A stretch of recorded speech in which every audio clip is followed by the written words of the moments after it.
I did want to ask in regards to just you know, obviously you managed such legends like RVD and Sabu and everything like that. Who did you kind of look up to growing up as a kid, being a fan of the business and everything like that? Who were some of your favorites? Eddie Graham. When I first started going to wrestling, my dad came home. He was a friend of the sports editor for the Tampa newspaper, and the Florida office used to put an ad who's going to wrestle on Tuesday nights, and they used to comp the guy who worked for the newspapers tickets. My dad came home with two comp tickets. Said, "Hey Billy, I got tickets for wrestling." I said, "Wrestling? What's that?" I didn't know anything about wrestling, and I'm in the hotbed of the United States, Florida, you know. So curiosity got me, and I went that Tuesday night and fell in love with. There's Eddie Graham, Bobby Shane, Bobo Brazil, Dusty, Dick Murdoch.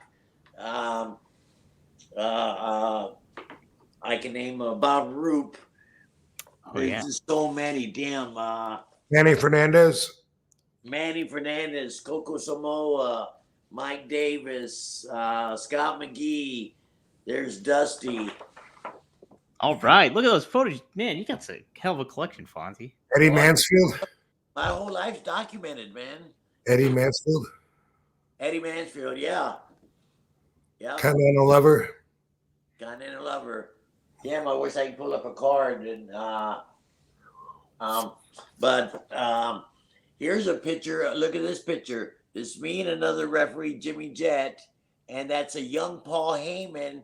Thought so. Holy shit. Down in Florida in the early 80s with a guy named Tombstone that was from like Baltimore. And Tombstone came down and wrestled for about 6 months, and Paulie was hanging out with Tombstone for the 6 months. And so Tombstone was leaving, and I was an assistant booker at that time with Bob Roop. Wow. And he said, "Hey, Fonzie, you think I can go to the ring and be his manager? He's only here another 2 weeks." And he was working with Scott Hall, putting Scott Hall over on his way out.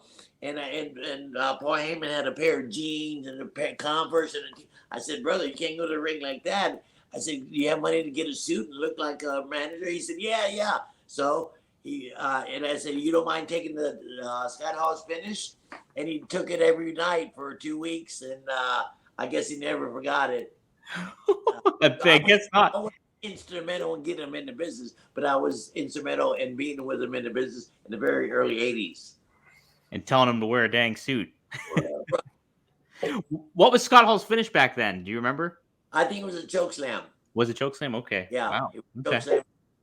Damn.